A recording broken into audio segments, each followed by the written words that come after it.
welcome to our channel. Today we'll be learning how a bottle jack works. So if you've ever been curious about this handy tool, you've come to the right place. Let's get started.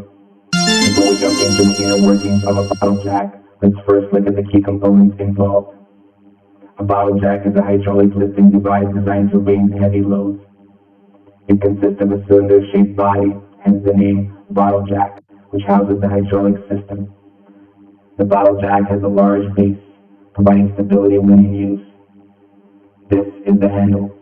By pumping the handle up and down, you apply pressure to the hydraulic system, causing the main piston to rise, gradually lifting the load. This is the saddle. It's mounted on top of the main piston and directly contacts the load being lifted. The saddle may have textured or grooved surfaces to improve grip and stability. It provides a secure point of contact between the jack and the load.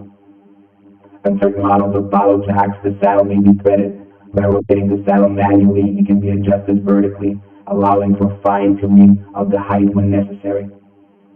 This is the release valve. To safely lower the load, a bottle jack is equipped with a release valve.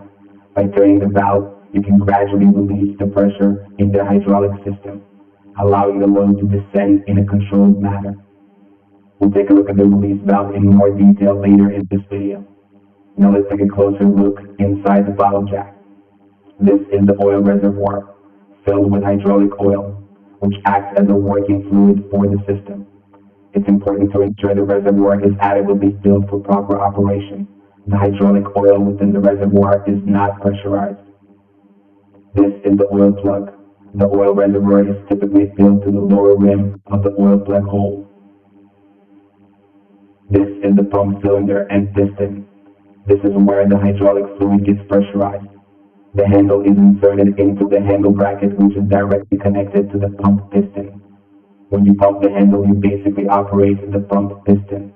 Next, we have the main cylinder and piston. The hydraulic oil coming into the main cylinder is pressurized, pushing the main piston up and lifting the load. Both pistons have a seal around them, ensuring a tight fit within the cylinders. The seals prevent any fluids from leaking out, maintaining the pressure necessary for lifting heavy objects. Finally, we have the ball check valves. They allow the hydraulic fluid to flow in one direction and prevent it from reversing flow in the opposite direction, ensuring that the load remains lifted even when the pumping action stops.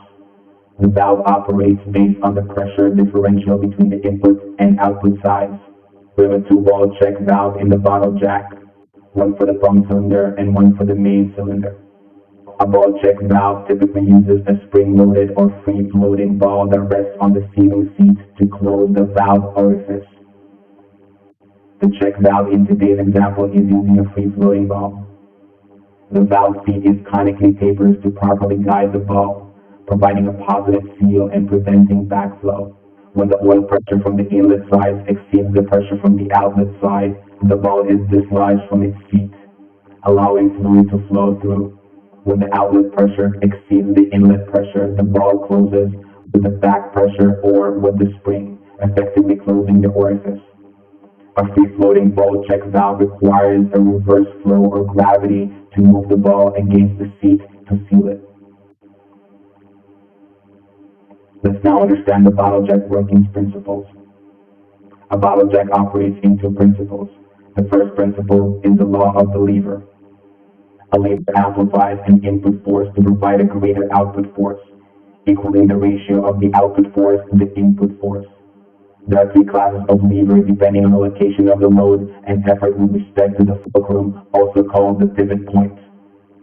A bottle jack uses a class 2 lever, where the load is located between the effort and the fulcrum. The movement of the load is in the same direction as that of the effort. If, for example, the lever arm from the fulcrum to the input force is 10 times larger than the lever arm from the fulcrum to the pump piston, then the input force will be increased by a factor of 10. The second principle is Pascal's law. Exerting a small force on the pump piston, which have a small cross-section area, will generate a pressure in the fluid. According to Pascal's law, a change in pressure applied to a fluid in an enclosed system will be evenly distributed throughout the fluid and transmitted everywhere in the system. Therefore, the pressure generated by the pump piston also acts on the second main piston. However, the main piston has a larger surface area. Increasing the surface area leads to a larger force. For example, if the surface area of the main piston is 3 times larger than the area of the pump piston, the force applied on the main piston will be 3 times as much as the force applied on the pump piston. But to respect the law of conservation of energy, the displacement of the main cylinder will be 3 times less than the pump cylinder. Now let's see how the bottle jack works. In its initial position, the main piston is fully retracted into the cylinder and the release valve is closed.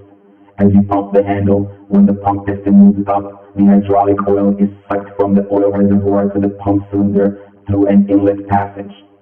Just before entering the pump cylinder, the fluid lifts the steel ball, allowing the fluid to pass through it freely. As the pump piston subsequently moves down, it pressurizes the hydraulic oil, pushing the steel ball down against its seat, closing off the pathway back to the oil reservoir and forcing the hydraulic oil through the second passage towards the main cylinder. Simultaneously, the steel ball in the main cylinder is lifted by the incoming pressurized oil, allowing the fluid to flow in. As the hydraulic fluid enters the main cylinder, it pushes against the piston, causing it to rise.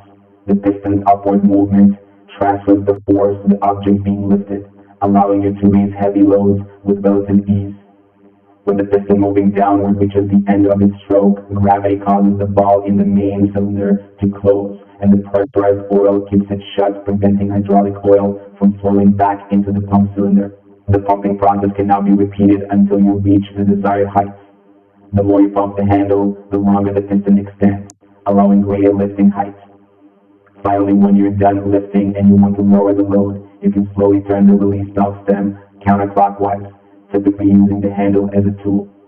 This action opens the valve, allowing the pressurized hydraulic fluid to flow from the main cylinder back into the oil reservoir, gradually releasing the pressure in the system. As a result, the piston descends and the object is safely lowered. Once the load has been safely lowered, it is important to close the release valve by turning the valve stem clockwise. Some bottle jacks are equipped with a safety valve to protect it from damage by releasing excess pressure when the load exceeds the jack's capacity. In this example, the release valve is also designed as a safety valve by having a spring in contact with the ball. The spring maintains constant pressure on the ball, holding it against the valve seat to prevent hydraulic fluid from escaping under normal conditions. When the hydraulic pressure inside the main cylinder reaches the predetermined level, it overcomes the force of the spring, pushing the ball away from the valve seat, allowing hydraulic fluid to flow back into the reservoir. Once the overpressure is relieved, the valve resets. I hope you found this video informative and interesting. If you did, don't forget to give it a thumbs up and subscribe.